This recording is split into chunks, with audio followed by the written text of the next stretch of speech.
Good evening, Little Masters, and welcome to episode 312 of the Prancing Pony Podcast, where I reckon eyes are better than my co-host's snotty nose. Garn, you don't even know what you're looking for.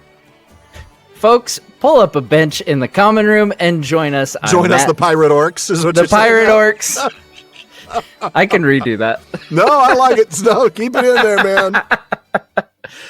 Well, I'm Matt, the Nerd of the Rings, and I'm here with the man of the West who refuses to believe any bad news, Alan Sisto. That's cursed rebel talk, and I'll stick you if you don't shut it down, see? We're not going to be able to do any regular I know orc they're all going to voices. sound like, that's cursed rebel talk, you landlubber. I'll stick you if you don't shut it down. All right, folks, join us as Frodo and Sam witness a riveting orc/pirate debate in the third part of The Land of Shadow, the second chapter in Book 6 of The Lord of the Rings. Folks, no matter how you arrived, you're all welcome here in the common room at the Prancing Pony Podcast. We are reading and talking our way through Middle-earth with plenty of speculation and bad jokes along the way. And sometimes some bad voices while we're at it. We love deep dives into the lore. We love discussing our favorite themes and a whole lot more. But we try to keep it light and fun, like a couple of friends chatting at the pub, and we're glad that you've joined us. And I'm sure you'll be glad you joined as well. But before we get to tonight's chapter discussion, it's time to welcome one of our listeners to The North Wing. Well, today I'm pleased to bring you a new installment of The North Wing. We know that Barlam and Butterbur had a room or two in the North Wing at the Prancing Pony Inn that he made special for hobbits. This is the PPP's place made special for some of our listeners, to give us all a chance to get to know them.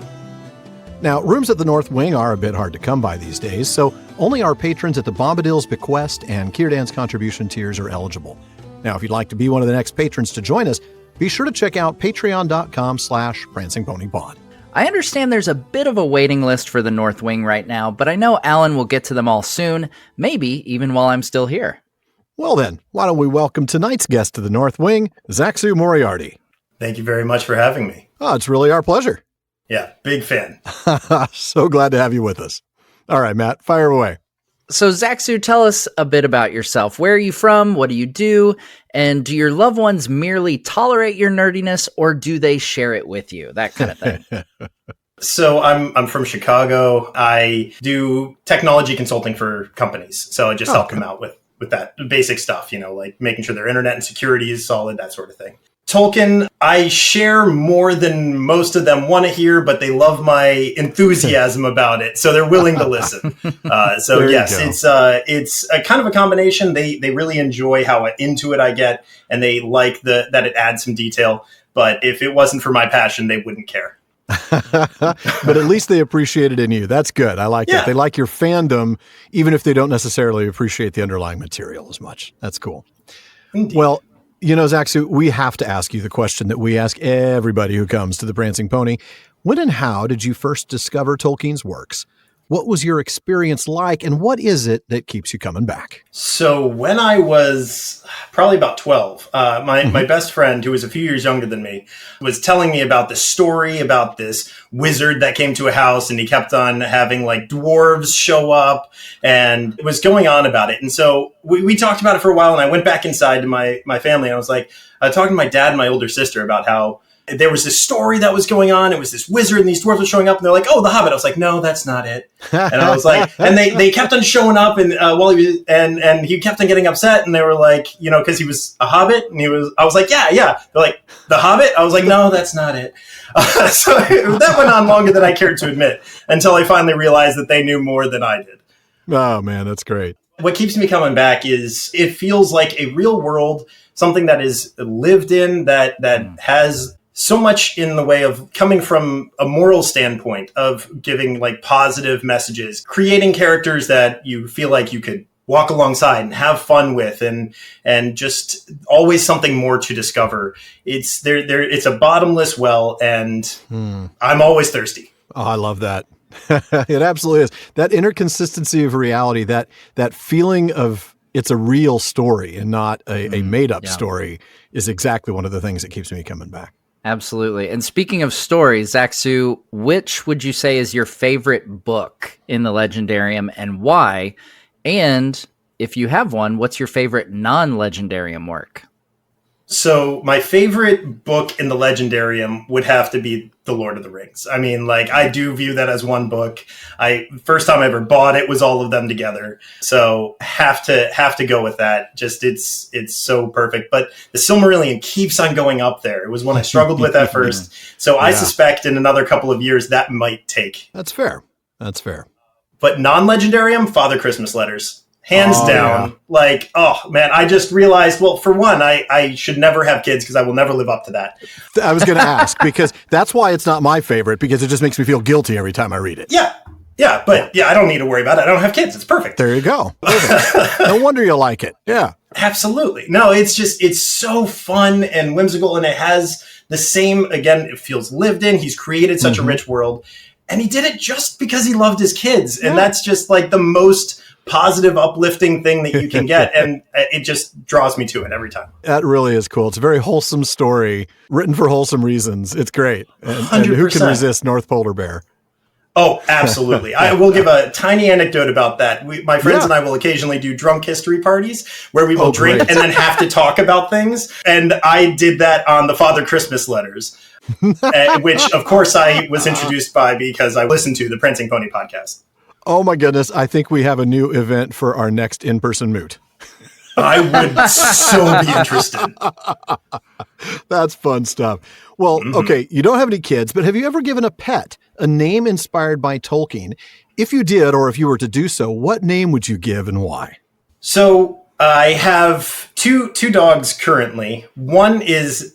so we have Maeve the Fae, who's named after the Winter Queen's daughter, so Mab's daughter, Maeve. And we got her in the winter, so she's our winter princess. And then we have Finn the Took, because he is mischievous and tiny, because he's a corgi. Originally, we were going to name him Pippin, but his coloring and his attitude just didn't seem to fit. So Finn just is the way that panned out. So Finn the Took. But he's still a Took, so that counts. Absolutely. Right. Well, now for our famous lightning round of quick questions and answers. Favorite scene or moment in the Legendarium? I have to go with Pippin just owning Denethor in their conversation. Just so good when you finally get to see Pippin just be everything that you hoped he would be. It's amazing. Super grown-up Pippin. Not a bad choice. Very unique choice, too. I like that. That is a very unique choice. And speaking of hobbits here, who is your favorite of all the hobbits? I might have given that away just a moment ago. I think so. I wondered. Yeah, absolutely. Hands down. Padagrin, son of Paladin. Well, who is your favorite dwarf? I would have to go with, especially because of his relationship with Legolas Gimli, the whole glittering caves and everything. It's just, it's too wonderful. And their relationship is, we see him so much. I mean, how do you not love him? Yeah, that's fair. Rivendell or Lorien? I'm going to go against the flow and say Lorien. Ooh. So I'm a bit dyslexic. It's difficult for me to read for any long duration, but listening to stories, podcasts or things of that nature is much easier. Yeah. And there are so many people there where they tell stories. Rivendell, there are also lore masters, but there are books, and that's kind of what sets them apart. And I would just love to sit and listen to these tales firsthand. Like, that's just such a cool, and the gorgeous woods and everything, just absolutely, it would be the one that I would want to go to. Very close second, though, is Rivendell. Oh, yeah. It'd be hard to choose between the two, admittedly. Who is your favorite Tolkien artist, or maybe what is your favorite work of Tolkien art? Ted Naismith. Classic. He's the one, like, I got his Silmarillion with all of his works in it. Yeah. And so that's what had me first fall in love with Tolkien art. And so there are other really great pieces, but that is always going to be my first. That is a lovely volume. It really, really is. And this isn't on the script, but you said you were from Chicago, so I have to ask, Cubs or Sox? Cubs over Sox for sure, but I grew up in New York, so it's Yankees. Oh, I know I lost all the points. Jeez. I lost all the points. The Dodger fan in me is screaming at you right now. What a roller coaster of emotions I just went Seriously. on. Oh my gosh. First you got the embrace, and then you went in and it's et tu brute. Dagger, man. Well, on that note, Zaxu. No, in all seriousness, we've really enjoyed having you here in the North Wing, but it is now time for us to head back to the common room and join the rest of the listeners. Thank you again, Zach. It really was a pleasure. I hope to see you back here in the common room, maybe for our next Questions After Nightfall, if not sooner. For now, folks, we return you to the podcast in progress. Well, let's go ahead and get into tonight's discussion. Alan, would you like to start us off? I certainly would, Matt. Thank you. I'm going to go ahead and skip the first, about a half a paragraph of after we left off last week. After a mile or more, they saw, huddled in a hollow at the cliff's foot, the orc hold that they had guessed was near at hand, a wall and a cluster of stone huts set about the dark mouth of a cave. There was no movement to be seen, but the hobbits crept by cautiously, keeping as much as they could to the thorn brakes that grew thickly at this point along both sides of the old watercourse. They went 2 or 3 miles further, and the orc hold was hidden from sight behind them. But they had hardly begun to breathe more freely again when, harsh and loud, they heard orc voices. Quickly they slunk out of sight behind a brown and stunted bush. The voices drew nearer. Presently, 2 orcs came into view. One was clad in ragged brown and was armed with a bow of horn. It was of a small breed, black-skinned, with wide and snuffling nostrils, evidently a tracker of some kind. The other was a big fighting orc, like those of Shagrat's company, bearing the token of the eye. He also had a bow at his back and carried a short, broad-headed spear. As usual, they were quarreling, and being of different breeds, they used the common speech after their fashion. Hardly 20 paces from where the hobbits lurked, the small orc stopped. "No," it snarled. "I'm going home," pointed across the valley to the orc hold. "No good wearing my nose out on stones anymore. There's not a trace left, I say. I've lost the scent through giving way to you. It went up into the hills, not along the valley, I tell you." "Not much use to you, you little snufflers," said the big orc. "I reckon eyes are better than your snotty noses." "Then what have you seen with them?" snarled the other. "Gone. You don't even know what you're looking for." There we go. Now, Alan, as you mentioned, you had to skip a little bit at the beginning, but let's touch on what happened as Frodo and Sam went north from this overlook that we left off from last time. Now, they discover quickly that going along the ridge of the hills was impossible. Right. There's, of course, no paths, and there's deep ravines crossing the range. Mm-hmm. So they ended up back down in the bottom of the canyon, but this time they avoided going on the path. I mean, remember, they knew they were getting close to an orc hold when we last saw them in the previous episode. That's right. And sure enough, right where you picked up, there's an orc hold. Simple stone shelters bunched together near a cave entrance. Exactly. Before I even go on to some of the things that I've noticed about the text, I noticed something for the first time as I again read it aloud. Did you catch all the alliteration again? A mile or more, huddled in a hollow, stone huts set about. There were so many other things. Crept cautiously, thorn brakes thickly. It just kept going. Begun to breathe, slunk out of sight behind a brown and stunted bush. I mean, wow. Does he just do this naturally, or do you think he has a thesaurus next to him and has to figure out some sort of alliterative word to... I think it's a natural thing, honestly. I really do too, yeah.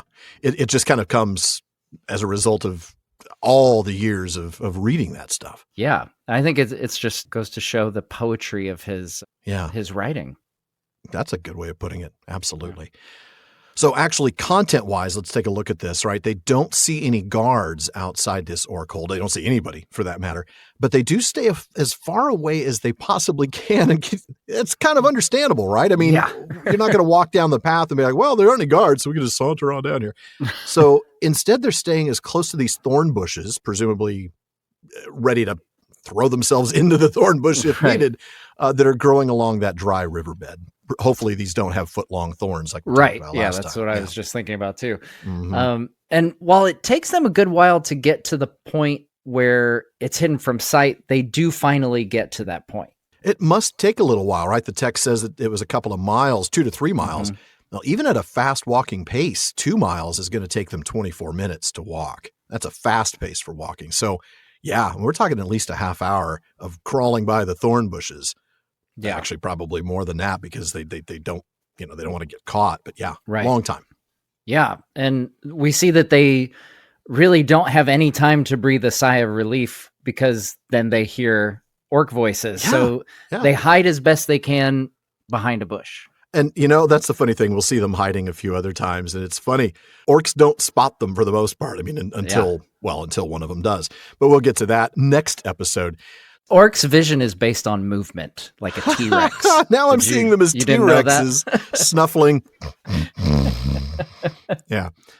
So we see these orcs described before we hear their conversation. One is smaller with black skin, equipped with a bow, and the text says it's evidently a tracker of some kind. That's right. And then the other one is larger. This is an Uruk. Right. And Frodo and Sam can see he bears the emblem of the Eye of Sauron. And spoiler alert, keep this in mind for the mailbag later. He's equipped with a bow as well, along with a short spear. Mm-hmm. And now, in our primary world, a tracker isn't necessarily going to be of a small breed and look so much different from a soldier. That's true. I mean, you're thinking about somebody who, I don't know, is a specialist in that kind of thing. Like Aragorn's a ranger. He's sort of a tracker, right? Yeah. He's not going to look that different from, let's say, Boromir. It makes you wonder, and this is a creepy question, let's be honest. To what degree is Sauron using a form of genetic manipulation, eugenics or something in order to create these really radically different breeds of orcs with very different physiological characteristics? How is he accomplishing this? What do you think?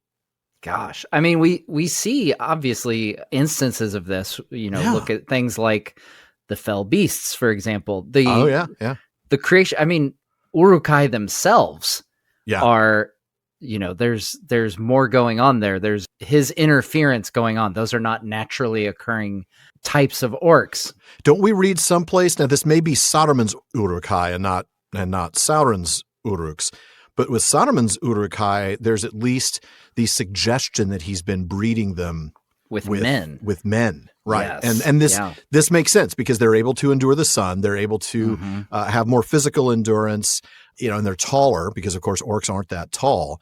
So if he's been breeding orcs and men in order to get taller, stronger orcs that can handle the sunlight, how's he getting these small breeds that have the ability to track? Is he breeding orcs and hobbits? I mean, what is going on here? I don't know. I mean, I say no because he doesn't even really know what hobbits are. Yeah, right. But how is he accomplishing this? Are you implying something even more nefarious happened during Gollum's torture? Ooh, that's right? Nasty. Poor Gollum's never going to get over that. Yeah, I don't know what I'm implying. I'm just saying there's such a radically different set of breeds. And I don't know that I ever really thought of this until I got to this passage again. And I thought, different breeds, they're not incompatible species. I mean, if we had a tracker female and a soldier male, they could have natural offspring. But they're really radically different physiologically, more so than, let's say, two different humans from different ethnic groups or different people groups, right? I mean, we're all still basically, a simple range of height. We don't have terribly radically different physiology, but these orcs do. But I mean, I think there you do look at the fell beast example. Yeah. Because those are creatures that have been twisted and manipulated to the form that we find them in. They're not, we're not grabbing other kinds of birds per se, making this monstrosity. Yeah. I mean, I guess the other thing is Sauron really doesn't care about the results of inbreeding. So he's probably, when he gets two strong ones, as long as one's a male, one's a female, where they can actually produce natural offspring, then he's mating them in order to get an even stronger one. And he kills off the weak ones and then breeds them again. Like, he's not going to care about the outcome of this. He can kill off the results of his experiment that don't meet his objective goals. He's not concerned with the ethics of the whole thing, is what you're saying. No, I don't think he's ever been concerned about any ethics. Yeah. Oh man, just creepy as can be, no doubt about it. But yeah, I mean, different. It sounds like the tracker has different skin, different facial structure to the point where even his nostrils are larger. Specifically intended to be able to snuff and sniff and track. Yeah. And he's going to be lower to the ground, smaller build versus the Uruk. But anyway, creepy as can be. No question about that. There's really no answer to that. And any answer we could actually find would be deeply disturbing. So we're just going to keep on moving on.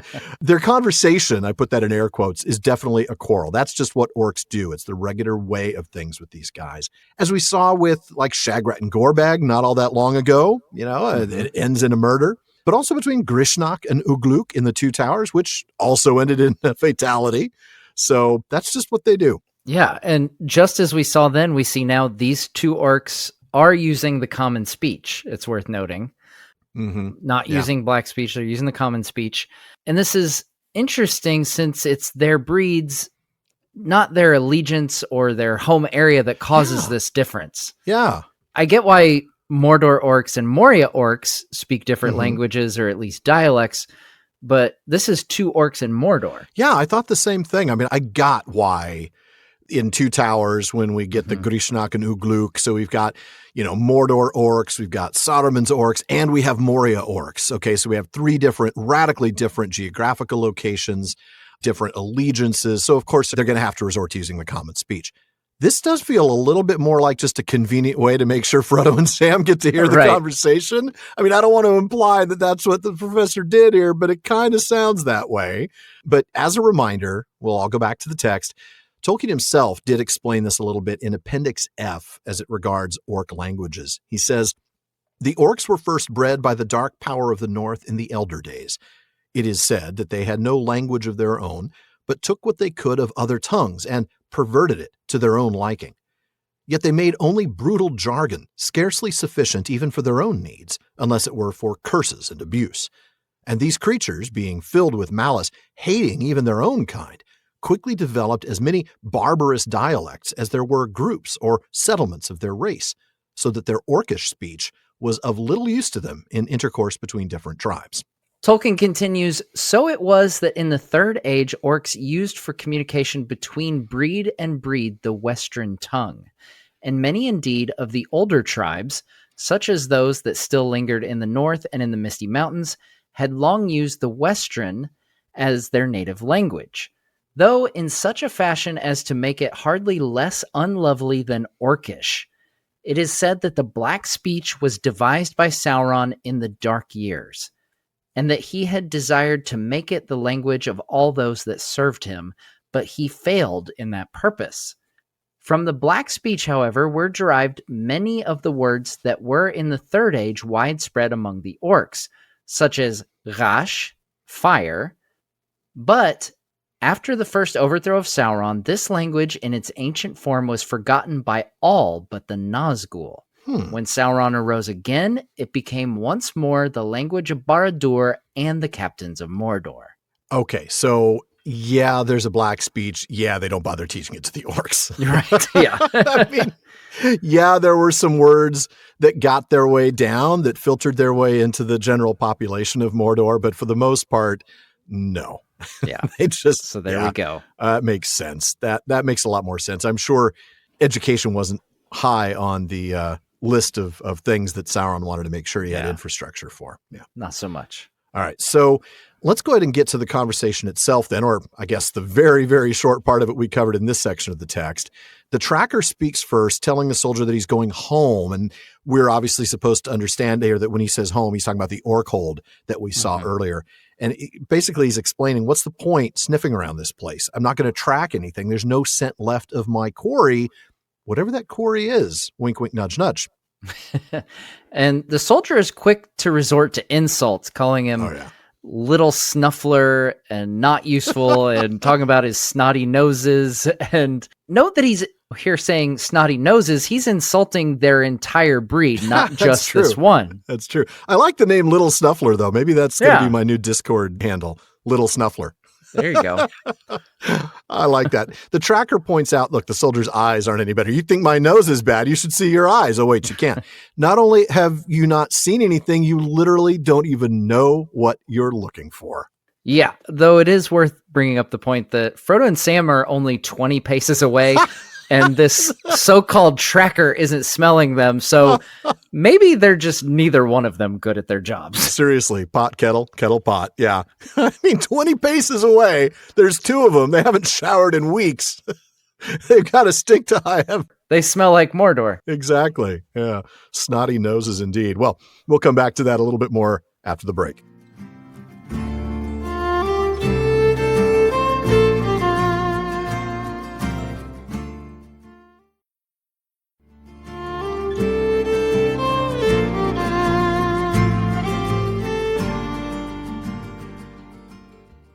We'll get back to just what it is that the big orc is looking for, but first, we want to remind you that there's a lot more talk going on at the Prancing Pony podcast than just us. The PPP has an amazing listener community. They're always coming up with great questions and discussions across all our social media spaces. Check out our common room on Facebook, our dedicated subreddit, Twitter, and more. Now on Facebook, just look for the Prancing Pony podcast. Follow the page to get the news and new releases, but you're going to want to join the group for some great discussions. Or if you prefer Reddit, find us there at r/prancingponypod. On Twitter and Instagram, we're simply at Prancing Pony Pod. And if you want daily Tolkien content, please check out Today's Tolkien Times on YouTube and on all your favorite podcast apps. It's my new short format daily show with everything from Mailbag Mondays to Fandom Fridays. Be sure to check it out at youtube.com/@TolkienTimes and follow @TolkienTimes on all your social media. You know, I was going to say, Matt, pick up where I left off, but I still want to chat a little bit more about the tracker's total inability to smell Frodo and Sam. Is there a reason for this? Is it maybe because he's trying to track the smell of his quarry, and that's the smell that he has sort of in his, I don't know, olfactory memory? You know, he can only carry one smell at a time. Yeah. You would think if he had never smelled Hobbit before, that would stick out to him, you know? Yeah. Though his quarry is kind of tangentially related to Hobbit. I don't know. I mean, I was going to maybe blame it on the elven cloaks, but there's only one elven cloak left. Right. So that's not, I mean, that can't be it. You'd think if it's the lembas bread, they'd smell the lembas because it would smell terrible to them. I mean, orcs are going to hate it. We already know that, right? They hate that stuff. Yeah. They hated it more than Gollum did, Frodo said. So that might actually stick out to them. So I don't know. It makes you wonder, how bad do those thorn bushes smell? Maybe. Or it could just be just a matter of which way the wind is blowing. Oh yeah, that's a good point too. Is he's just pointing the wrong direction. Yeah, if Frodo and Sam are downwind of the orcs, then that explains all of it, I suppose. Yeah. Very interesting. Well, I do still want you to pick up where I left off, and you get the joy of so much of this conversation. I'm so jealous. Whose blame is that? Said the soldier. Not mine. That comes from higher up. First they say it's a great elf in bright armor. Then it's a sort of a small dwarf man. Then it must be a pack of rebel Uruk-hai. Or maybe it's all the lot together. Nyah, said the tracker. They've lost their heads. That's what it is. And some of the bosses are going to lose their skins too, I guess, if what I hear is true. Tower raided and all, and hundreds of your lads done in, and prisoner got away. If that's the way you fighters go on, small wonder there's bad news from the battles. Who says there's bad news? Shouted the soldier. Ah, who says there isn't? That's cursed rebel talk, and I'll stick you if you don't shut it down, see? All right, said the tracker. I'll say no more and go on thinking. But what's the black sneak got to do with it all? That gobbler with the flapping hands? I don't know. Nothing, maybe. But he's up to no good nosing around, I'll wager. Curse him. No sooner had he slipped us and run off than word came he's wanted alive. Wanted quick. Well, I hope they get him and put him through it, growled the tracker. He messed up the scent back there, pinching that cast-off mail shirt he found, and paddling all around the place before I could get there. It saved his life anyhow, said the soldier. Why, before I knew he was wanted, I shot him, as neat, at 50 paces right in the back, but he ran on. All right. I just got to clap for your orc voices, Matt. That was really well done. I enjoyed that. Yeah. And now I've got a really high standard that I'm going to have to live up to when I finish off the chat. But so we get more of this educated debate, shall we say, between these two dignified individuals. The soldier orc I notice, places the blame for his lack of knowledge squarely on leadership, which is easy to do when leadership isn't present, I have to say. Do you think he'd say that if, like, the Witch King was there? Yeah, I highly doubt it. Then he lists the various wanted posters he's seen around the place. An armored elf, a dwarf man, a race which is news to me, or an entire group of rebel Uruks.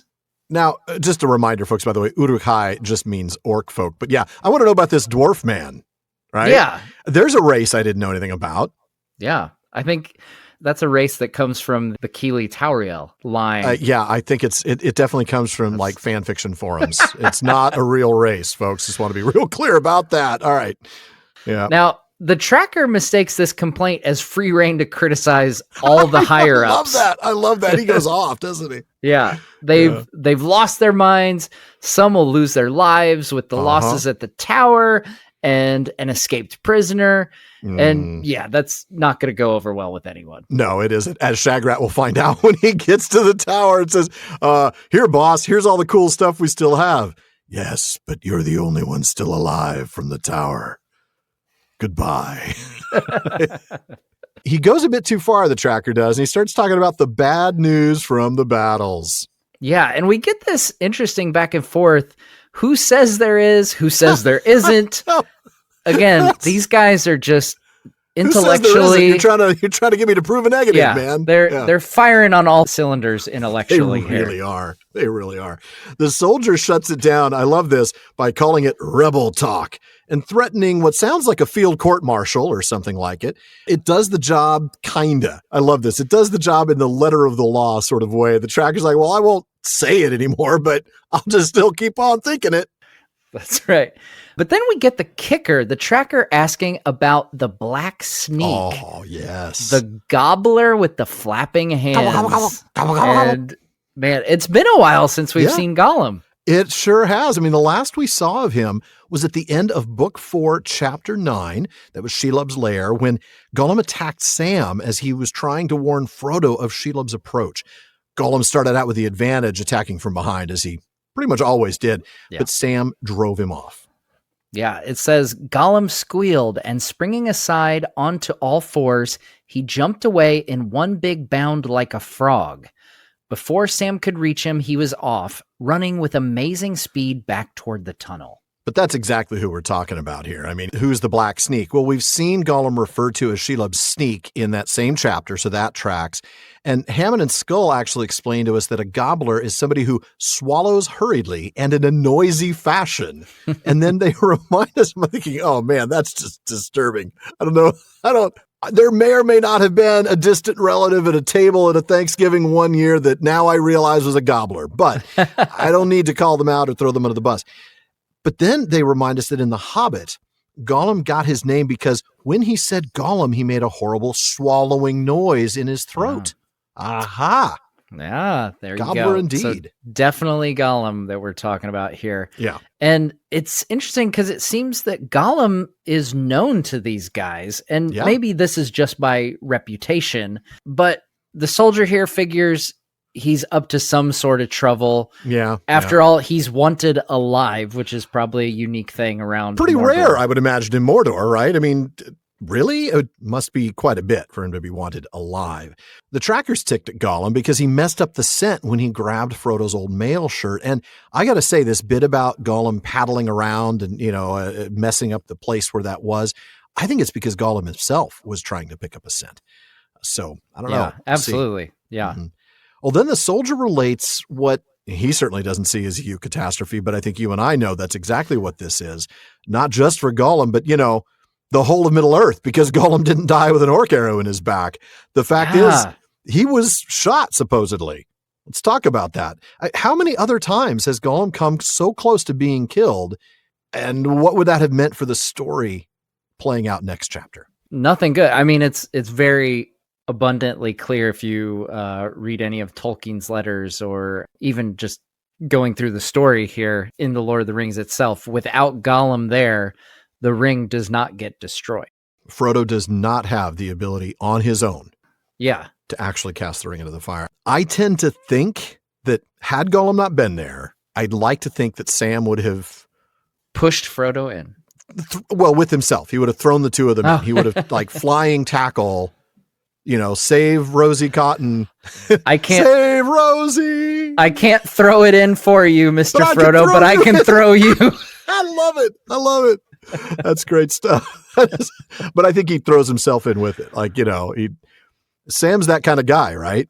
Yeah. Oh, yeah. Could he bring himself to like off Frodo like that? That's the problem. I don't know that he could Yeah, have. I don't- He would have thrown himself in with the ring, no problem. But Yeah. could he have done it to Oh, Frodo? yeah. I don't know. Yeah. I don't know. But I think- Gollum. Yeah. Yeah, without Gollum, I think you're right. And that's the thing. I mean, every single time Gollum's life is somehow saved through either, in this case, a cast-off piece of mail or probably a missed shot, we see that it's for a purpose. Yeah. The fact that he didn't die in Shelob's lair, the fact that that Sam didn't kill him on the slopes of Mount Doom as they're climbing up top, the fact that Or in Frodo the and Sam Emyn didn't kill him in the yeah. Emyn Muil, Yeah. all of that. Yeah. Yeah. Amazing stuff. Absolutely. Well, with that, I think we're ready for our next reading. Alan, would you like to do the honors? Oh no, I got to do the orcs now, don't I? Yeah. Garn. Gone. You missed him, said the tracker. First you shoot wild, then you run too slow, and then you send for the poor trackers. I've had enough of you. He loped off. You come back, shouted the soldier, or I'll report you. Who to? Not to your precious Shagrat. He won't be captain any more. I'll give your name and number to the Nazgul, said the soldier, lowering his voice to a hiss. One of them's in charge at the tower now. The other halted, and his voice was full of fear and rage. You cursed, peaching sneak thief, he yelled. You can't do your job, and you can't even stick by your own folk. Go to your filthy shriekers, and may they freeze the flesh off you. If the enemy doesn't get them first, they've done it number one, I've heard, and I hope it's true. The big orc, spear in hand, leapt after him. But the tracker, springing behind a stone, put an arrow in his eye as he ran up, and he fell with a crash. The other ran off across the valley and disappeared. Oh, wow, little action there. Yeah. HR in Mordor has to have Seriously, their man. hands full, man. I wouldn't want to be a labor attorney in Mordor. That's for certain. Most of your clients are probably going to die. Yeah. So as we look at the text that you just read, Alan, we see that the tracker doesn't buy the soldier's claim. He thinks that he missed his shot. I have to say, that seems most likely to me. Gollum Yeah. was a moving target at 50 yards. That's a tough shot for an experienced archer. Yeah. This orc is not Legolas here. No. 50 yards. No. Yeah, I think he missed. Yeah. So you miss, then you're slow, then we clean up your mess. Peace out. That's right. He's done. And this escalates quite quickly. It does, doesn't it? Right. They're just kind of bickering, and now it's like, I'm done. I'm out. I'm leaving. Yeah. And we haven't even gotten to the later part where it really escalates, but You mean the arrow in the eye? Yeah. That's escalation right there. Yeah. That's what escalation looks like. the soldier, he's not having it. He's going to report the tracker. He's going to be a tattletale here. I know. And he doesn't say he's not going to report to Shagrat because Shagrat's not going to be in charge anymore. Newsflash, he's not going to be alive anymore. But fine, okay, not going to report to Shagrat. How about a Nazgul? Right? I mean, he gets like, Yeah. his voice drops to a hiss. I'm not going to tell Mom. I'm going to tell Dad. I mean, this is really bad. One of them's now in command of the tower. That's who I'm going to tell. Yeah, and someone has to be in charge of the tower. It can't be That's true. Shagrat. Nope. Well, the rest of the people at the tower are dead. So who else are you going to Anybody do? could be in charge, but yes, Yeah. it's a Nazgul. Boy, and I'll tell you what, that news that all of them are dead could not have gone over well when that news reached No. Door. No. So the threat to report the tracker, well, that gets a response. I'm not sure it's Yeah. the response the soldier wanted. Yeah. Yeah, the tracker, he really quickly gets both furious and terrified. Good combination when a It's Nazgul's understandable. involved. Yeah, when a Nazgul's involved. And he calls the soldier a peaching sneak thief. A peaching sneak thief. I had to look that up. So here's what I found, by the way. As a verb, to peach is to inform against or betray one's accomplices. And the word dates back to at least the 1560s. It's a shortened form of appeach and impeach, which are both obsolete versions of the word you and I now know of as impeach. Peach. That's what it means. So it's to inform against or betray one's accomplices. Peaching. Yeah. And then what you could find about sneak thief suggests it is what it sounds like. Right. Sneak thief. Yeah. Someone who sneaks in, steals things without using force. But Hammond and Skull say that here it's probably intended to have its slang meaning of informer or telltale. Yeah. And I'll have to take their word for it, but let's face it, that's not an unreasonable thing to do. That's a good point. When in doubt, trust Hammond and Skull, and I'm going to do that right here. Yeah. Because I never knew or could find that was its slang meaning, but it makes sense to me. So I love this, though, right? After he's angry and terrified, he accuses the soldier of not only being unable to do his job, right? Find the escaped prisoner and or the elvish soldier, man, dwarf, etc., but also of not sticking by his people, of being a narc, being a tattletale.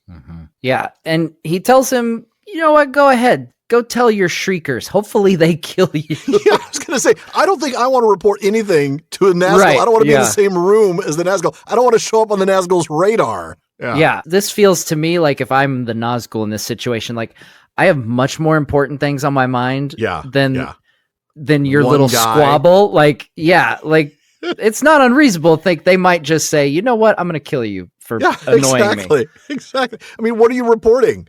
What are you reporting? Yes, exactly. Like, hey, he stopped sniffing around early. Okay. Exactly. So what? Yeah. Yeah.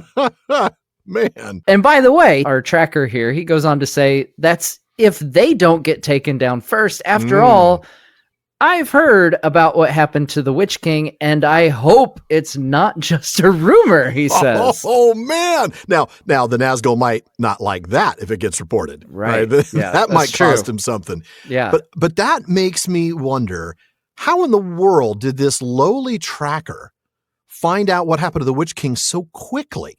Word travels fast in Mordor, I guess. I guess, but here's the thing. We saw, if we go back to last week's episode, or I should say the previous episode, we just saw news of that come to Sauron yesterday on the calendar. Yesterday. And we are nowhere near Barad-dûr. I mean, that news came to Sauron on the wings of a shrieking Nazgul, making this noise that was this sound of doom, talking about the Witch King's defeat is how we read it.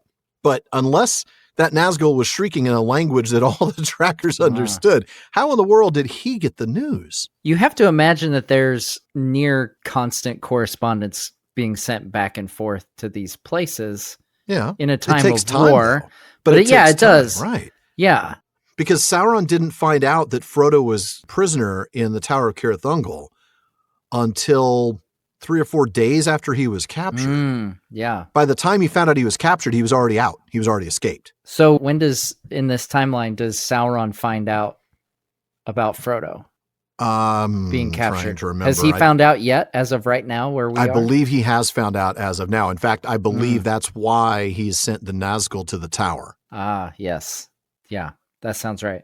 Yeah, I'd say don't quote me, but I'm pretty sure that's right. I don't know. Just a rumor. I mean, they had to have known. We do see, too, that we talked last episode or the time before about the road being mentioned for horsemen. Oh, yes, that makes sense. Yeah, maybe a horseman might have carried a message. Could be potential for faster travel than what we saw with Shagrat. I'm just picturing an orc, Witch King defeated on the Battle of Pelennor. Film at 11. Something along those lines, Like a J. Jonah Jameson type orc. Maybe from Spider-Man. Whatever the case, however he's gotten the news, the soldier has heard enough. I don't think that he's trying to defend the honor of the Nazgul here. He's ticked. So he goes after the tracker with his spear in hand. But here's the deal, Mr. Uruk. don't bring a spear to an arrow fight. I mean, the tracker takes cover, looses an arrow, and kills him before he runs off. And I'm just getting this sort of shades of Indiana Jones shooting that guy that had the whip, right? I mean, ranged weapons for the win, right? This is just a no-brainer. Dude, you had a bow on your back, but you went after him with a spear. Yeah. What are you thinking? It's kind of like the Middle-earth version of a knife to a gunfight kind of thing. Yeah, it really is. Bringing a spear to an arrow fight. Well, we've established these guys are not the sharpest true. tools in the shed. That is certainly true. Absolutely. But they are representative of the spirit of Mordor, which is the section that I'm going to have you read next. For a while, the hobbits sat in silence. At length, Sam stirred. Well, I'll call that neat as neat, he said. If this nice friendliness would spread about in Mordor, half our trouble would be over. Quietly, Sam, Frodo whispered. There may be others about. We have evidently had a very narrow escape, and the hunt was hotter on our tracks than we guessed. But that is the spirit of Mordor, Sam, and it has spread to every corner of it. Orcs have always behaved like that, or so all tales say, when they are on their own. But you can't get much hope out of it. They hate us far more altogether and all the time. If those two had seen us, they would have dropped all their quarrel until we were dead. There was another long silence. Sam broke it again, but with a whisper this time. Did you hear what they said about that gobbler, Mr. Frodo? I told you Gollum wasn't dead yet, didn't I? Yes, I remember, and I wondered how you knew, said Frodo. Well, come now. I think we had better not move out from here again until it has gone quite dark. So you shall tell me how you know and all about what happened, if you can do it quietly. I'll try, said Sam. But when I think of that stinker, I get so hot I could shout. There the hobbits sat under the cover of the thorny bush, while the drear light of Mordor faded slowly into a deep and starless night. And Sam spoke into Frodo's ear all that he could find words for of Gollum's treacherous attack, the horror of Shelob, and his own adventures with the orcs. Which had to be quite a story, by the way. I mean, we'll get to that, but wow. So going back to the beginning of that passage, with one orc dead and the other running away, Sam and Frodo sit quietly, a bit shocked, I'd imagine, and more than a little relieved. Yeah, they came out ahead in this one, as they point out. Sam thinks that, if this is the same attitude that there is everywhere in Mordor, their quest would be a little easier. Yeah. After all, disagreements and fighting can only help them. That's true. Though I have to say, Sam, didn't you just come from the Tower of Cirith where a couple hundred orcs were killing each other to the last man? I mean, Sam, this is the way orcs are. You don't need to say, well, if every orc in Mordor is like this, dude, you just talk about small sample size here, but you had a large sample size in the Tower of Cirith. That's true. Yeah, and Frodo's concerned here, rightly so, that there may be other orcs around than just these two. After all, the orcs are actively looking for them now. That's true. But he does confirm that the way these two orcs conducted themselves and the way the tower was filled with dead orcs is pretty much par for the course for these creatures, at least according to the stories, right? According to what we know about them. I think he says, or so all tales say. And believe me, he points out, their hatred for us is a lot stronger than their hatred for each other. And he's absolutely right. If they knew these guys were here, they would have been best buddies until they killed them. Then they would have gone right back to their fighting. But back at each other's throats, yeah. Yeah, exactly. And now we get to the important part of the orcs' conversation. Gollum. Yes, that's right. Yeah. Sam, referring to that gobbler, reminds Frodo that he told him Gollum wasn't dead. Mm-hmm. And Frodo wonders how he knew that and says it's time to get caught up on everything. Yeah. But please, Sam, do it quietly. There's a part of it's like, well, never mind then, Mr. Frodo. I don't think I can do it quietly. Like, that's a shame, Mr. Frodo. We'll have to wait. I have this conversation with my kids all the time, I feel like. You can tell me, but he says, yes, tell me your story, but inside voice. Let's calm which down. Lasts approximately 0.2 seconds. Yeah. So Sam whispers the story. The text tells us Gollum's treacherous attack, the horror of Shelob, and his own adventures with the orcs. And that's all we read. I would dearly love to know how Sam told these stories? This would be a fun thing to sort of fill in the blanks, as it were. How much did he downplay his own heroism? How did he relay a description of Shelob? Or how did he retell that epic battle with Gollum? I mean, he wouldn't have talked about how great he was or how clever he was in this fight.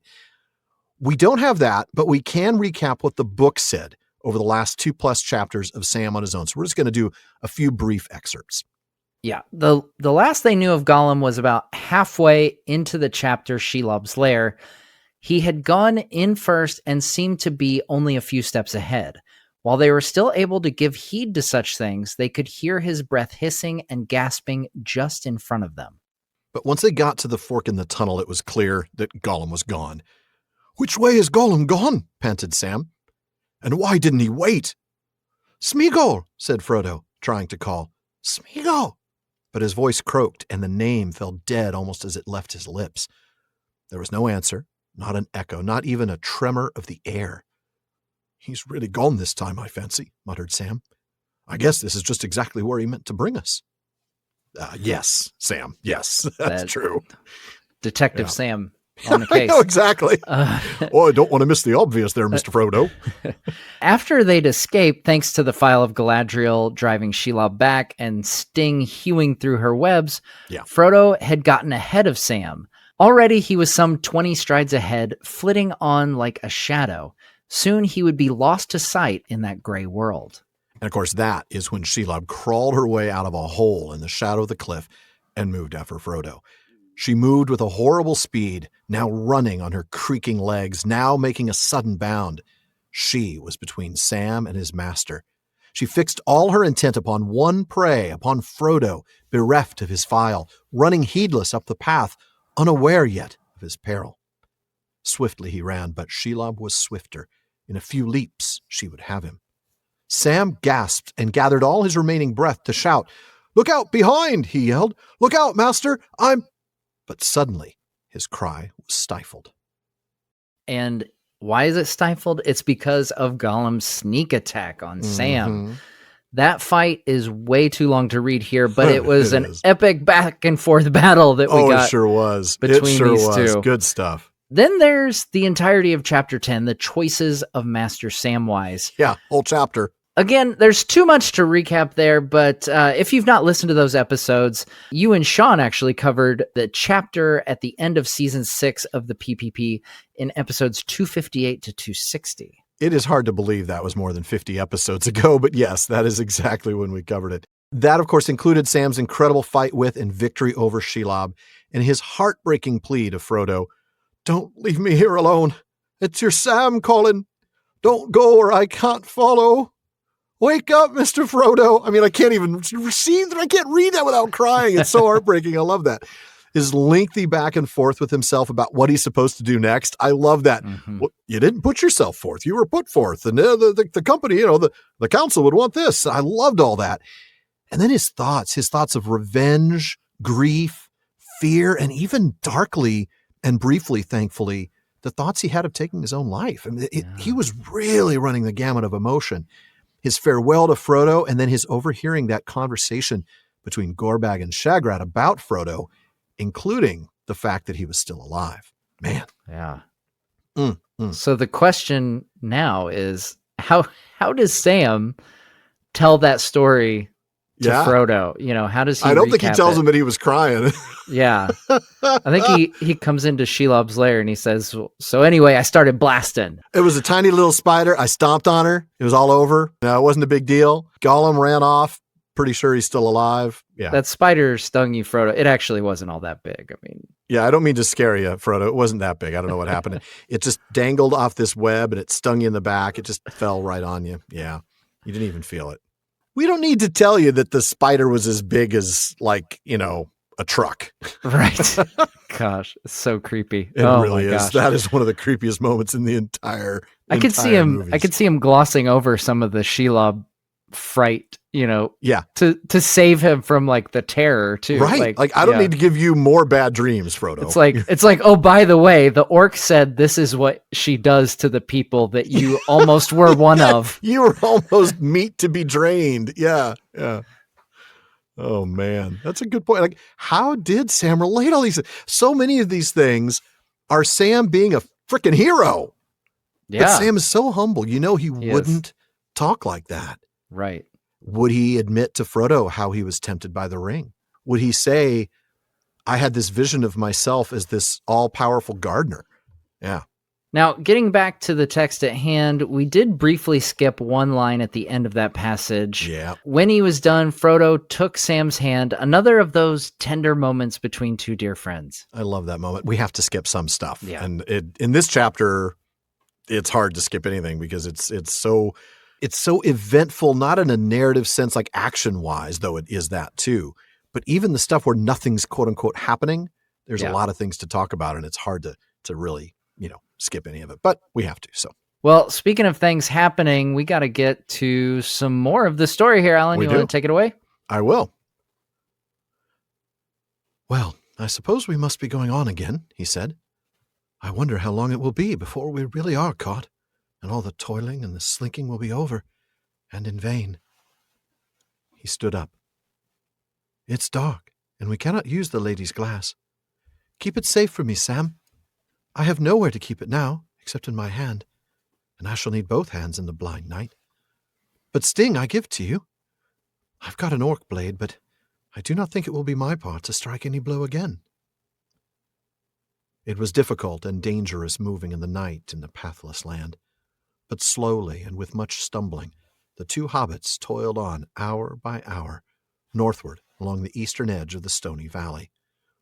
When a gray light crept back over the western heights, long after day had opened in the lands beyond, they went into hiding again and slept a little, turn by turn. In his times of waking, Sam was busy with thoughts of food. At last, when Frodo roused himself and spoke of eating and making ready for yet another effort, he asked the question that was troubling him most.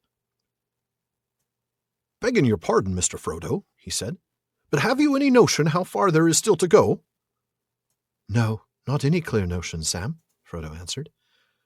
"In Rivendell, before I set out, I was shown a map of Mordor that was made before the enemy came back here, but I only remember it vaguely.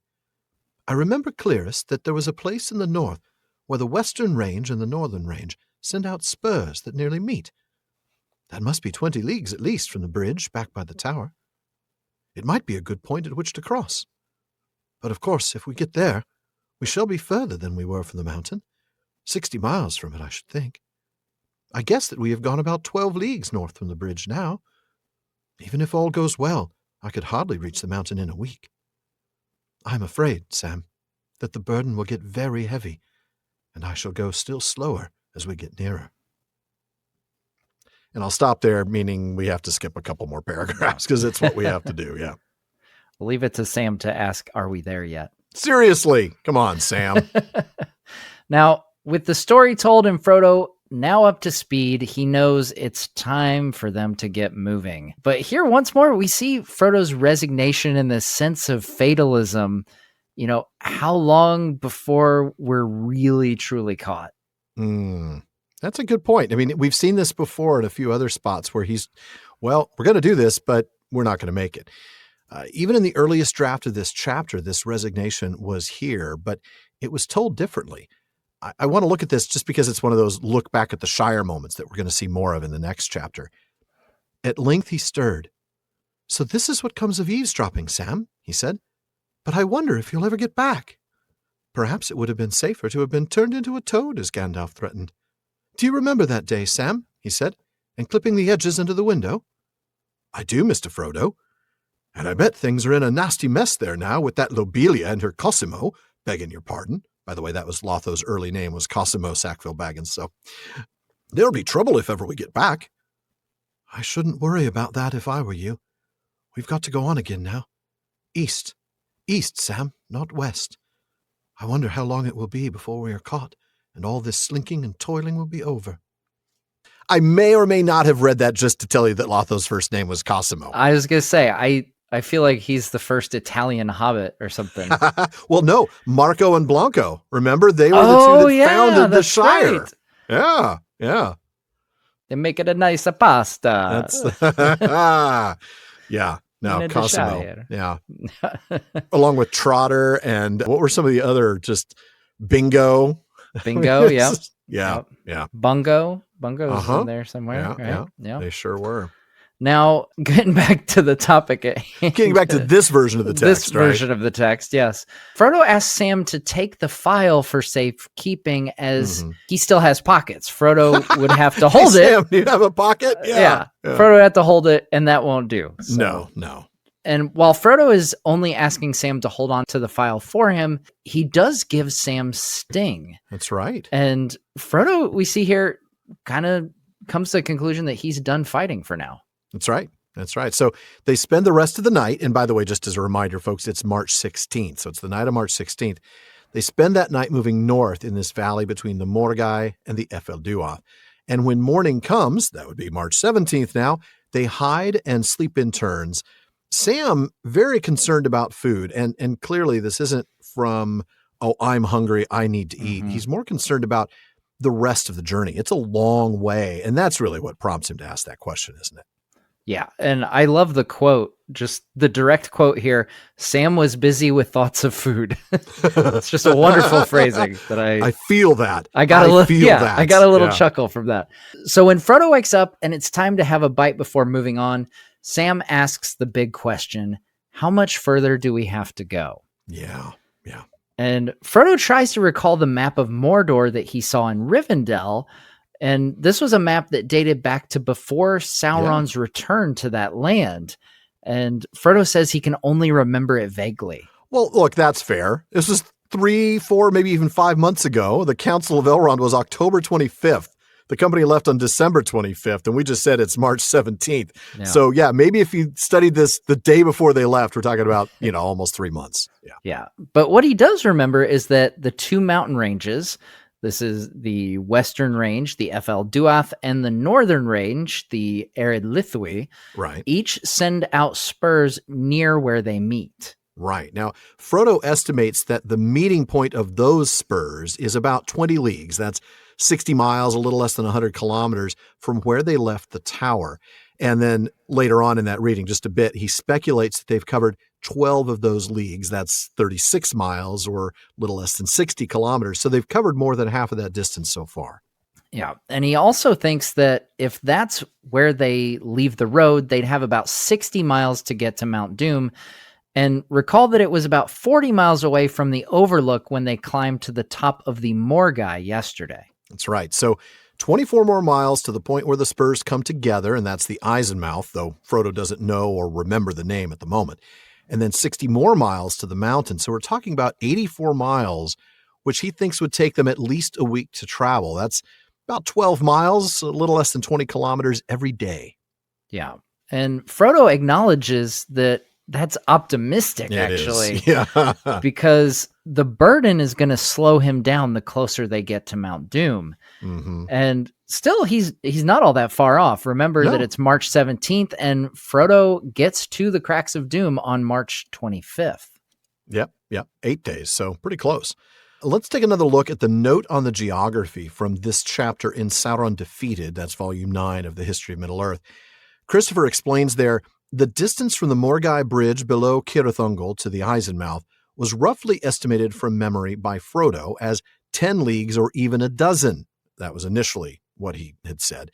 And then later, Christopher explains 10 leagues at least remained into the final typescript before being changed to the figure in Return of the King, 20 leagues at least. The second map, Christopher explains, does not allow of precise measurement of the distance from the Morgai Bridge to the Eisenmouth, since the conception of the closing of the veil behind the Morannon by spurs of Efelduath and Eredlithwi had not arisen when it was made.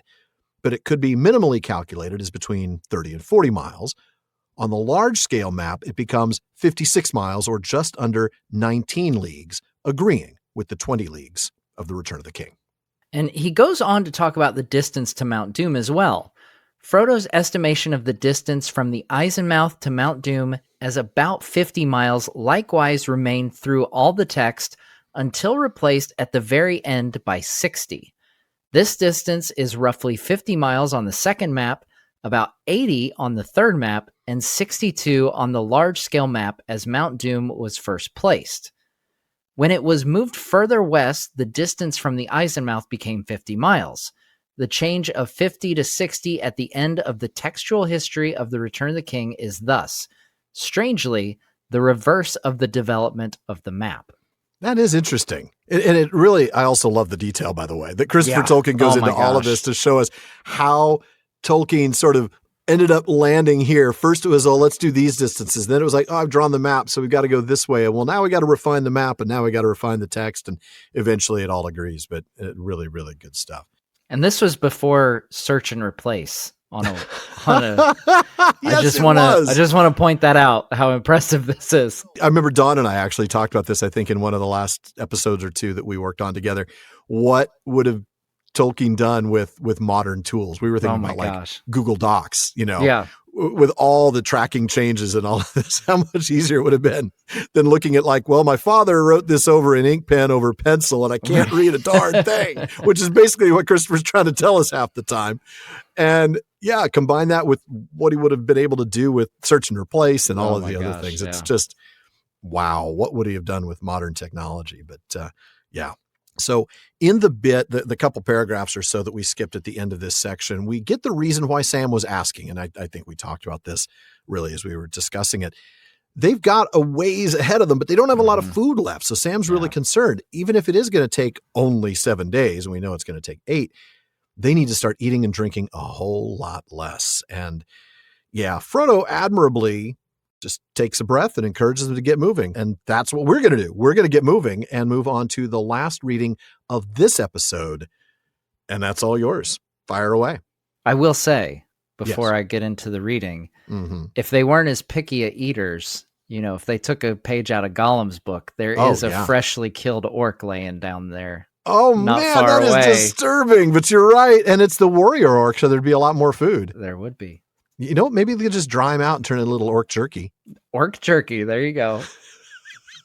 I'm so disturbed by this, Matt. I had no idea. I'm eagerly awaiting the Photoshop job that your chat is working on. I'm sure there's going to be a meats back on the menu joke in seconds if it's not already up. The GIF is already up. Of course it is. Of course it is. Matt, I'm so disturbed and also impressed. Welcome to the PPP. All right. With that, let's get into the text. Slowly the light grew until it was clearer than it yet had been. A strong wind from the west was now driving the fumes of Mordor from the upper airs. Before long, the hobbits could make out the shape of the land for some miles about them. The trough between the mountains and the Morgai had steadily dwindled as it climbed upwards, and the inner ridge was now no more than a shelf in the steep faces of the Ephel Duath. But to the east it fell as sheerly as ever down into Gorgoroth. Ahead the watercourse came to an end in broken steps of rock, for out from the main range there sprang a high barren spur, thrusting eastward like a wall. To meet it there stretched out from the grey and misty northern range of the Eredlithui a long jutting arm, and between the ends there was a narrow gap. Carach Angren, the Eisenmouth, beyond which lay the deep dale of Udun. In that dale, behind the Morannon, were the tunnels and deep armories that the servants of Mordor had made for the defense of the Black Gate of their land. And there now their lord was gathering in haste great forces to meet the onslaught of the captains of the West. Upon the outthrust spurs, forts and towers were built, and watchfires burned, and all across the gap an earth wall had been raised, and a deep trench delved that could be crossed only by a single bridge. A few miles north, high up in the angle where the western spur branched away from the main range, stood the old castle of Durthang, now one of the many orkholds that clustered about the Dale of Udun. A road, already visible in the growing light, came winding down from it, until only a mile or two from where the hobbits lay it turned east and ran along a shelf cut in the side of the spur, and so went down into the plain and on to the Eisenmouth. I know that's just a description of the geography, but I absolutely loved it. I find that I can see this in my mind's eye. Tolkien's words are so descriptive, but thank you for that. So in the part that you skipped at the start, we are now heading into the evening of March 17th and the weary, stumbling trudge that lasts through the night into the morning of March 18th. Yeah, and like the day before, they hide and rest as the day begins. And while we don't do a Meanwhile Elsewhere in Middle-earth segment on this, we should at least remind you that this is the day the host of the West marches from Minas Tirith. That's right. At last, the trumpets rang and the army began to move. Troop by troop and company by company, they wheeled and went off eastward. And long after they had passed away out of sight down the great road to the causeway, Mary stood there. The last glint of the morning sun on spear and helm twinkled and was lost. Okay, so morning sun, early in the day they're heading out, so here Frodo and Sam rest as the day begins. That's what's going on at the same time. So as the sun climbs and the light grows, we see that battle in the airs that's turning more and more against Mordor. Frodo and Sam can actually see for miles now. And now I'm just hearing that Who song. I can see for miles. Never mind, you're too young to know anything from the Who. The increased visibility. Come on now. I'm giving you a hard time, but yeah, I know. The increased visibility helps them see the landscape ahead. I mean, and now we can see it, and I love that. Yeah, the valley they've been in now for 3 days is getting shallower as the smaller range of the Morgai essentially disappears into the main mountain range of the Ef Duath. That's right. They can see ahead where the spur from the Ef Duath cuts across eastward. That's right. And further off, they can see the spur that's coming south from the Ered Lithwi. And where those two spurs nearly but not quite meet is a gap, and that's the Eisenmouth or the Carach Angren, the Iron Mouth that Sean and I talked about last episode in the Philology Fair. Now, behind that is Udun, and we should touch on that briefly because y'all have heard the name before. Back in Moria, Gandalf says, "The dark fire will not avail you, flame of Udun," when he confronts the Balrog. Now, Udun means dark pit or hell. And when Gandalf says this, he's not talking about this valley in Mordor. He's actually talking about the halls of Morgoth, beneath Thangorodrim in the First Age, the underworld of old. Yeah, and the word here means the same thing, but it's a different place. Like Paris, Texas is not Paris, France. No, it is not. It is definitely not. We get a reminder of the function that this dale provides, by the way, with the Eisenmouth on the one side and the massive Morannon on the other. This is where Sauron has just all of his defenses. He's just shoved all of his forces in here. There's tunnels there. There's weapon stores and armories. This place is like the central focus of his defense. And they're all in use now, as we see. Sauron is pouring a large amount of his forces there to respond to the oncoming forces of Gondor, here referenced as the captains of the West. And once again, everything's coming together, enabling Frodo and Sam to succeed. But I have to ask a question here. We just talked about how the captains of the West have just now begun their march. Right. How does Sauron know enough to respond? And how has he already known enough to respond to putting his forces here?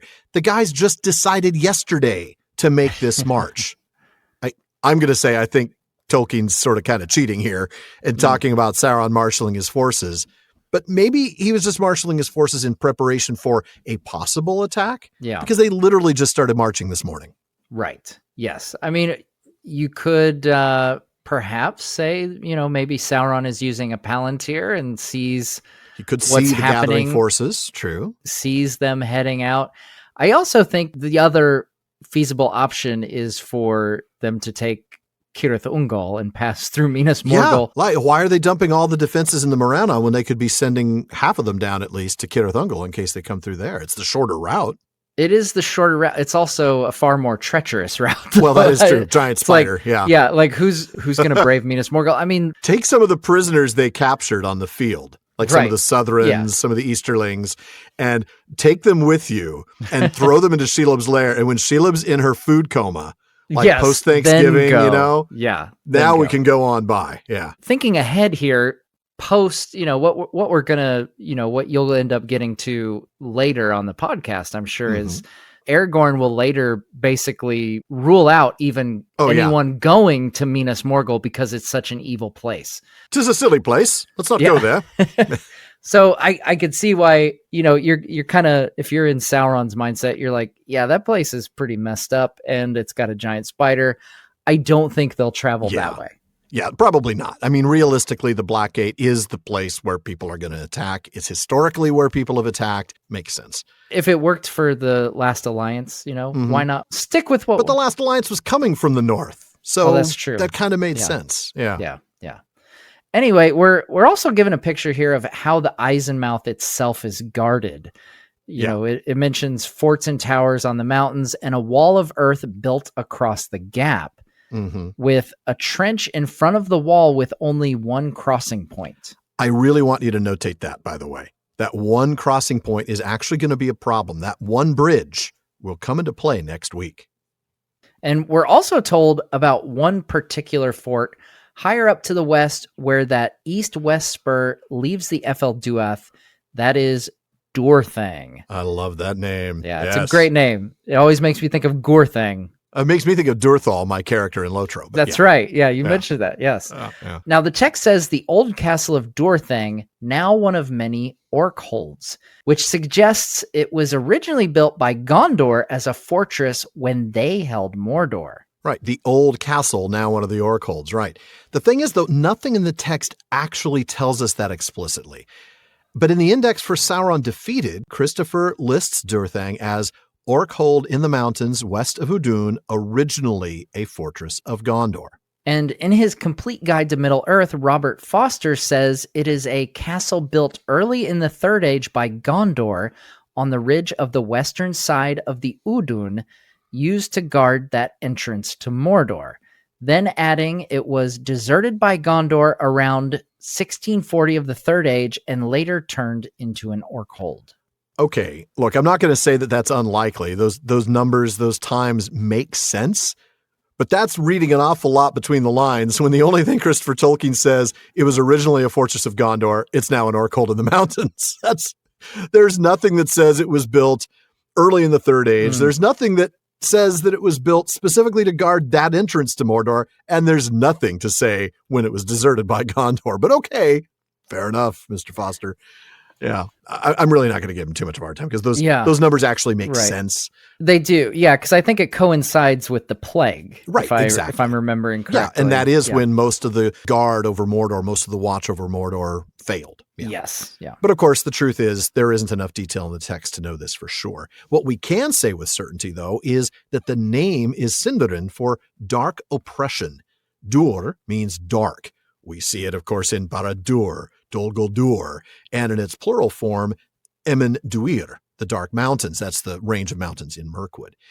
Thang, I love that. Ain't no thang, right? Thang is oppression, according to the appendix to the Silmarillion, elements in Quenya and Sindarin names, and is, of course, part of the name Thangorodrim. Right. Oppression. And getting back to the text, we see that Frodo and Sam can even see the road coming down from Dorthang. Their visibility's really improved here. Yeah, having that battle in the skies winning from the west is a good thing, right? They can see now. Now, just a mile or two in front of them, that road goes parallel to the mountain spur, turning east and heading down to Gorgoroth on its way to the Eisenmouth. That is right. So a few miles north, high up in the angle where the western spur branched away from the main range, stood the old mailbag of Durthang, now one of the many mailbags that clustered about the Dale of Udun. What does Barnleman have for us tonight, Matt? Well, today we actually have two questions that go hand in hand. The first is from Olaf S. in the Netherlands, who asks, in an earlier episode, you seem to imply strongly that Sauron is corporeal, about the four fingers and the torturing of Gollum. Mm-hmm. How does this relate to the Eye of Sauron? And what exactly is it? In the movies, it seems that the big eye on top of Barad-dûr is representing Sauron, where he does not seem to have a corporeal body. I always found the eye in the movies a bit ridiculous. Yes. But what then is the Eye of Sauron in the books? That is a great question, Olaf. And it's a question, frankly, that a lot of folks have as they get, maybe more into the books of Tolkien, right? And it's no doubt thanks to that giant flaming eyeball of the films. Sauron definitely needs some Visine. But rather than a manifestation of Sauron himself, right, that is not Sauron living on top of the tower. The eye is just Sauron's symbol in much the same way that the white hand is Saruman's symbol. Throughout the text, we see it referred to as the red eye, the evil eye, the lidless eye, or simply the eye. And we see this symbol on orc armor as well as in places where Sauron's servants bring about destruction. That's right. And one of the earliest sights of this emblem comes from the Fellowship when they arrive at Amon Hen. They had not come very far from the road, and yet even in so short a space they had seen the newer wounds made by the orcs and other foul servants of the Dark Lord. Trees hewn down wantonly and left to die, with evil runes or the fell sign of the eye cut in rude strokes on their bark. That's right. Though I have to wonder what rude strokes look like. No. I mean, obviously simple, not primitive polite strokes. ones. Yeah, impolite. That's right. But yeah, I'd forgotten about that they just carved the eye as graffiti into the bark. And in one of the most gruesome instances, when the severed heads of the Gondorians are flung into the city, oh man, that's so disturbing. Each of them was branded with the foul token of the lidless eye. I remember we talked about that at the time, the fact that the orcs went through the trouble of branding each of these heads. Everyone. You know, this is psychological warfare at its worst. This is terror. Now, this symbol, this lidless eye, which pops up throughout the Lord of the Rings, serves as a reminder to all of Middle-earth, and then, of course, to us as readers, of Sauron's piercing sight and unceasing vigilance, this ever-present threat. Now, Matt, you mentioned we have another part to this question. Yeah, so with the eye explained, it naturally brings up this question from John B. in Lancashire in the UK. My question relates to Sauron and whether the Eye of Sauron is a metaphorical entity or a physical entity like in the movies. In episode 101, wow, that's going back a ways. That is going back a long ways, yeah. Wow. Alan read the segment when Gollum recalls his torture by the hand of Sauron. The passage suggests he had taken the physical shape of a person. I guess my question boils down to this. During the events of The Lord of the Rings, what shape or presence does Sauron take? Is the Eye of Sauron a separate entity to Sauron? Any clarification you could give would be really appreciated, as this is one element of the story which has become confuddled in my head as the books and movies become intertwined. I think we all have that. Confuddled is a great word, yeah. Yes. That's a sign of a good adaptation, I say, though. That's fair. Well, we just had a question like this, what was it, an episode or two ago? Somebody asked about, pretty recent. Would the dead men of Dunharrow been able to kill the Witch King because, no living man may hinder me, the idea being maybe the operative word is living. Right. The dead men of Dunharrow weren't on the battlefield, right? Yeah. Exactly. Now, Alan, we just answered some of John's question about the eye, so let's focus on Sauron's physical form here. Okay. Well, this is one that has a surprising amount of evidence for Sauron having a physical form by the time of the War of the Ring. Not only is there Gollum's mention of Sauron having 4 fingers, and I think that's conclusive on its own, there are at least a half a dozen moments when characters imply Sauron taking actions which really can only be done by somebody who has a physical form. For example, when recounting the events in Moria, Legolas says, "It was a Balrog of Morgoth, of all Elfbanes the most deadly, save the one who sits in the Dark Tower." There you go. Can't sit without a body. That's correct. Yeah. We also hear Shagrat mention that Sauron will either send for the prisoner, that being Frodo, or come himself. Well, how does he show up to the tower if he's just a flaming eyeball? And then perhaps most convincingly is something that Denethor says, and we got to remember, he has fought Sauron directly in the Palantir. "Not the Dark Lord," cried Pippin, forgetting his place in terror. Denethor laughed bitterly. "Nay, not yet, Master Peregrine. He will not come, save only to triumph over me when all is won." So he would show up in person to gloat over Denethor's loss. Yeah. We certainly see that Sauron is, less apt to go forth in direct combat without his ring. Yeah. But yeah, we get all these references. Now, we should also mention that, yes, Sauron did in fact have an eye, presumably two of them. So 2 eyes as often as I can spell. yes. So if you want to be really technical about this, yes, there is an Eye of Sauron, 2 of them, in fact. And Yes. it's actually likely that Frodo sees this eye in the Mirror of Galadriel, and that it would indeed be Sauron's actual eye. In that passage, we read, "The eye was rimmed with fire, but was itself glazed, yellow as a cat's, watchful and intent, and the black slit of its pupil opened on a pit, a window into nothing." Ooh, that's creepy if Then- that's actually his eye. Yeah.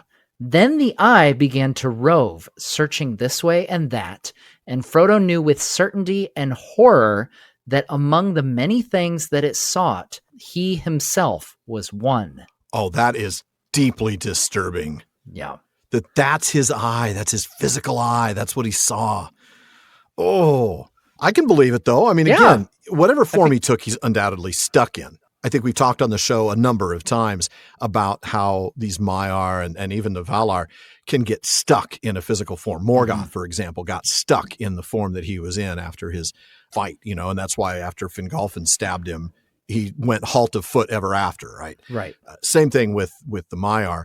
We know Melian, for instance, was basically stuck in that form after she'd gone so far as to even, have a child, in that form. So, yeah, he created this form for himself, and now he's stuck in it. But it's a creepy form. I can't blame him. If his whole intention here is to make people terrified, it kind of worked. Yeah, and there's a little bit, more that we could touch on this physical form that I didn't want to write too much depending on how much time we had, but I think we've got a little time to talk about. Please. So there's a couple times where Sauron loses his physical form. Yes. One being in Numenor. And what I think is really interesting is a few things. One is 90 years after losing that physical form, he is rebuilt both his body and his forces enough to challenge Gondor and preemptively attack Gondor, as we see in, just like I said, just 90 years after the fall of Numenor. But then when he's defeated by the Last Alliance, we're talking a long time. A long time. The answer is the possession of the ring, isn't it? Yes. Yes. Because at the end of the Second Age, when Isildur takes the ring, that lack of power, that the fact that he doesn't have the ring is exactly why it takes him so long. When he left Numenor, I know this is weird, but Tolkien explains this a little bit. Well, he doesn't explain it. He tells us basically, don't even worry about it. Just, it shouldn't boggle your mind. But yeah, he lost his physical form when Numenor was destroyed, and so fled as a spirit back to Mordor. And somebody wrote in and goes, well, then how did he take the ring with him? And he's like, don't worry about it. It shouldn't boggle your mind. It's just, this is the kind of thing that happens. He does it. I love that. Don't worry about it. But yeah, he was able to take the ring back with him. And because he had the ring with him, he was able to rebuild a lot quicker. Yes. Yeah. Though he does, after the fall of Numenor, he does lose the ability to take on the fair form that he had used to deceive so many folks. That's correct. And one other, we love tying, especially, late Third Age things to First Age things. Mm-hmm. Another thing to consider is in the First Age, in the Tale of Beren and Luthien, we see Sauron's reluctance to give up that physical form because it does take work for them to rebuild that physical form. So that is a good point. In his fight with Luthien, he does not want to abandon his physical form. Yes. He turns over Tolin Galroth rather than let Huon finish him off. And have to redo that physical form process. He gives Luthien Tolin Galroth. The amount of effort it takes and the amount of time, which is something that he didn't want to have to give up. Wow. I don't know that I'd thought about that before, but you're absolutely right. And that is almost certainly the motivation that drove him to make that decision to surrender Tolin Galroth. Oh man, that's good stuff. That is really good stuff, Matt. Thank you. Well, folks, that does wrap it up for another episode of the Prancing Pony Podcast, but please join us again next week when Frodo and Sam sign up for the One Does Not Simply Walk into Mordor 5-kilometer run. It's too bad they can't carbo load ahead of time. That would be great, especially with the Italian hobbits we met earlier. Yeah, that's right. That's right. It's too bad they can't really eat it all, let's be honest. I don't know. I mean, maybe Lembas does have some carbs. It is bread, so it's pretty much just all carbs. Yeah. But yeah, they're going to really wish they'd eaten a little bit more. Mm-hmm. Now, folks, Alan and I want to thank the members of Team PPP, editor Jordan Rannells, Barlam and Becca Davis, social media manager Casey Hilsey, event and Patreon community coordinator Katie McKenna, graphic artist Megan Collins, and website guru Phil Dean. Please take a minute to check out theprancingponypodcast.com. You're going to find our show notes there along with our outtakes, Prancing Pony Ponderings, as well as our online storefront where you can get PPP merch, including chapter-specific artwork from Megan. You'll also want to visit our library page. The Prancing Pony Podcast is, after all, a podcast about the books, so if you're interested in a book we've mentioned on the show, you'll find a link for it in our library. We do get a small amount of compensation when you make your purchase, and we thank you for that. Indeed. And we also want to thank our patrons at the Kierdance contribution tier. I'll start with DeMay in Alaska, Chad in Texas, Lance in New Jersey, Paul in Colorado, Jerry in Texas, Joseph in Michigan, Kathy from North Carolina, Carlos in California, Brian in the UK, Ned from Connecticut, Jerry from Washington, Joe in Washington, Erwin from the Netherlands, Ben in Minnesota, Anthony in Texas, Karen in the UK, and Zaksu in Illinois. There's also Sarah in New Jersey, Joshua in Massachusetts, Lucy in Texas, Erica in Texas, Carson in Oklahoma, Keith in Alabama, Vivian in California, James in Massachusetts, Ann in Kentucky, Sean in New Jersey, Mason in California, Maureen from Massachusetts, Christiana from Ohio, John from Japan, Olivia in London, Jackson in Tennessee, and Robert in Arizona. Thank you all so very much for your support. Indeed, thank you. Make sure you don't miss any episodes of the Prancing Pony Podcast. Subscribe now through Spotify, Apple Podcasts, Amazon Music, or your favorite podcast app. And one last thing as always, don't forget to send your thoughts, comments, and most of all, your decorating tips for the Orcs of Durthang to Barnum at theprancingponypodcast.com. And if you want your voice literally heard, well, just send us audio of your question. Visit podinbox.com/prancingponypod and record your question for us. Please be sure to still email the question to Barlaman, though. Even though Barlaman's been a lot more reliable lately, there's still a lot of mail to sort through. We'll try to get to you just as soon as we're able. As always, though, this has been far too short a time to spend among such excellent and admirable listeners. But until next time. This is the end. We are going. We are leaving now. Goodbye.